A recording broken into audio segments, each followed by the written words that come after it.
Ya, ini masih terkait dengan pembangunan smelter Freeport Indonesia. Menteri Koordinator Bidang Perekonomian Erlangga Hartarto menilai pembangunan smelter PT Freeport Indonesia di kawasan ekonomi khusus Gresik, Jawa Timur akan menjadi pabrik peleburan single line terbesar di dunia dengan kapasitas pengolahan 1,7 juta ton konsentrat per tahun. Ya, pembangunan smelter PT Freeport Indonesia ini juga diakui menjadi momentum bersejarah karena memindahkan hilirisasi yang sebelumnya dominan dilakukan di luar negeri ke dalam negeri.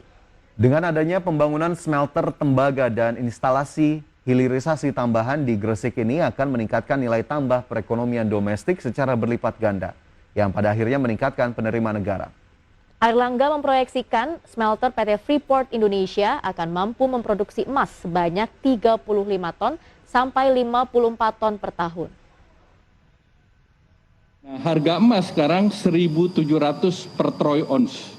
Jadi kalau produksinya 35 ton, itu nilainya 1,8 billion US dollar. Kalau produksinya 50, itu sampai 2,7 billion US dollar. Jadi bayangkan selama 40 tahun, yang 2 billion itu rata-rata dinikmati negara lain, Pak. Apakah 70% ke Spanyol maupun ke Jepang, Pak. Jadi untuk hari ini menjadi bersejarah.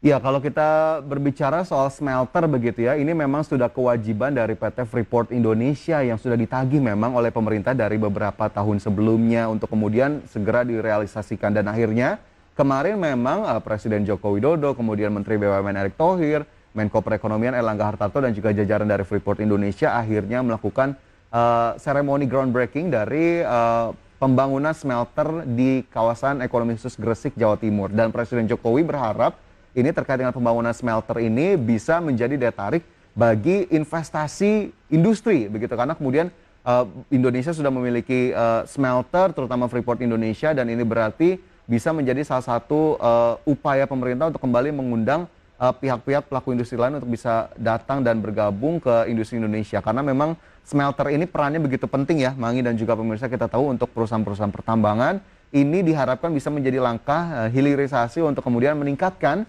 nilai tambah dari komoditas tambang tersebut, Mangi. Ya, Fajar, apalagi sekarang pemerintah juga sudah menguasai sekitar 51% saham PT Freeport Indonesia. Jadi memang pembangunan smelter ini diwajibkan, diharuskan, apalagi diproyeksikan ke depannya ketika pembangunan smelter ini direalisasi gitu ya, bisa menyerap banyak tenaga kerja di wilayah sekitar pembangunan smelter. Kita doakan yang terbaik untuk pembangunan smelter di kawasan ekonomi khusus Gresik, Jawa Timur. Fajar dan juga pemirsa.